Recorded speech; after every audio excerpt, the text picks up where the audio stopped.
Hello, today we're going to talk a little bit about how to make a digital cross stitch on Photoshop.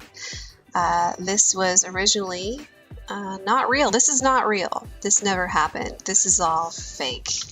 And I did it as a joke, as kind of a one-off. If you zoom in, you can tell a little bit more how I made the background, at least, is compiling a bunch of different images together smoothly. Like I did a pretty good job on that. And then afterward, kind of made a bunch of pipes, and the pipes look like threads, and that is how I managed to make this. Like if I zoom in on Unity here, you can really tell that this is a mix of the mixer brush as a pipe and also layer styles.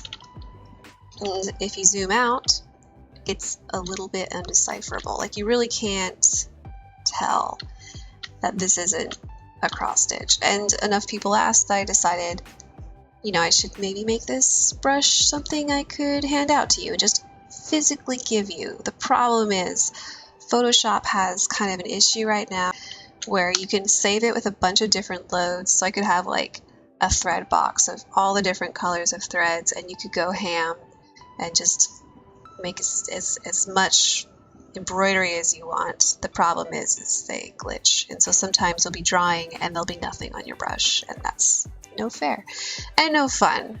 So I'm going to teach you the more complicated way, because I might never be able to give out this brush, and I'm just going to teach you how to make the brush from scratch. And so first of all, let's talk about what a mixer brush is. This isn't a beginner type of tool.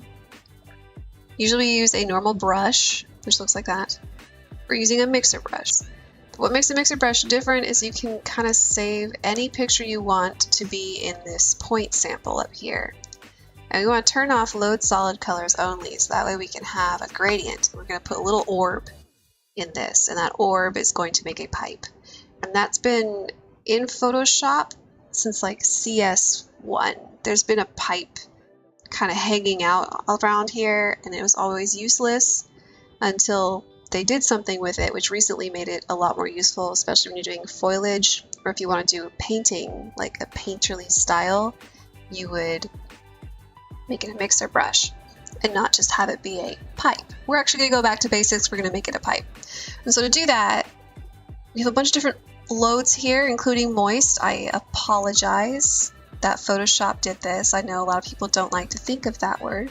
But the difference, and we're just going to click on moist for a second, and we're gonna press Alt, and we got sample all layers on. When we press Alt and we have sample all layers, you'll see it samples kind of that thread, and that thread continues, and then because it's moist, it starts to kind of pick up what else is around, and that's how you do a painterly strokes.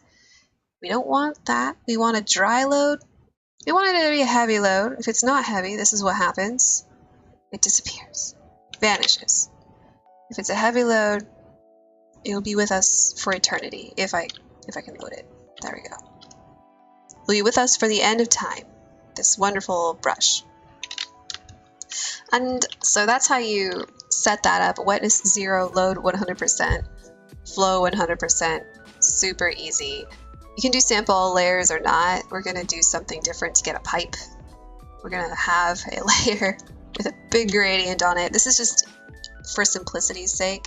Honestly, it does not need to be this big. It's just I want to take the whole file, slap on a gradient, press Alt, and then boom, I have my pipe.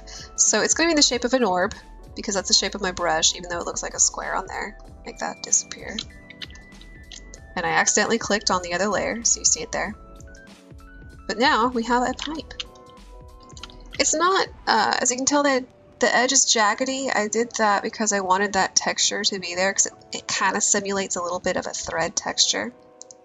And I do that in shape dynamics, just size jitter. And this will depend on what you want. I did 18 here, and then minimum diameter. If you don't, it can get a little squirrel ball. And then angle and roundness is not necessary, because it is a this was the thread texture I used basically in that Yu-Gi-Oh image I just showed you. It was just this. And you can go up or you can go down.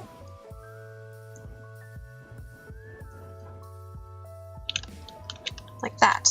And so from far away that looks rather more convincing. We're going to work on an actual project here, this little bird. I'm going to show you how I did that. Because it's easier than, you know, just attacking like 3 different characters and going at it. This is way easier. We've got our reference here. It is a simple bird. I think it's important to have the ground behind you. And by what I mean by ground is like this cloth texture.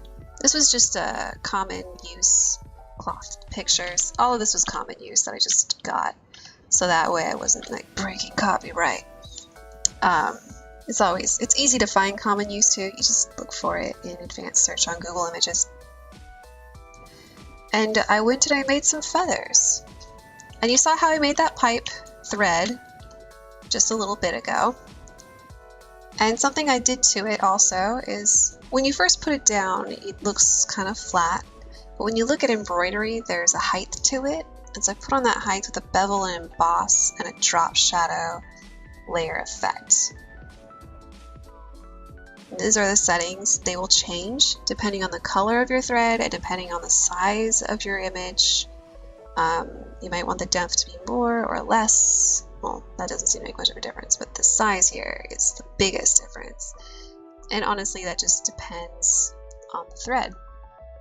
So for instance, I had this. These are bigger, as you can see. They're also a brighter purple. And so this bevel emboss, I just copy pasted it from the other layer, because you can copy paste bevel emboss, but I did change the opacity here, as well as I believe I made this a little bit more the drop shadow, which as you notice it has no distance. I just feel like there's always a little bit of a kind of like a shadow when the thread hits the base layer. And so you can see the difference there without and then with. It kind of just, whenever you have embroidery, when it's stuck together, it just kind of looks like a clump. I wanted it to look like a clump. And that's a yellow one. In fact, what I wanted to show you on this layer is not only can you layer on top of other layers, and that looks really neat, you can also Control U, press colorize, and then be more particular about what color you want it to be. And so I could have it be something like that. Pink, that'd be over here. That would be more of a teal. And you can change saturation, that can get a little crazy. Less is probably more. Change lightness and the darkness, it might be necessary to do that, but it does kind of sometimes take away from the overall effects. But that's how I got skin color right, because when you're doing this technique of making a gradient, it is really hard to get the colors correct. And so I did Control U constantly throughout this to kind of fix it. You end up making a lot of layers though. Now I'll go over this top layer. So this is a different type of thread, you'll notice. This is a very different texture. This thread has a little bit more of like a tooth to it. It's actually kind of hard to tell because I changed the color of it. Let's change that color to a darker. There we go.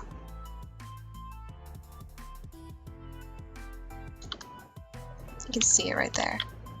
We have a little bit of a pattern on our thread.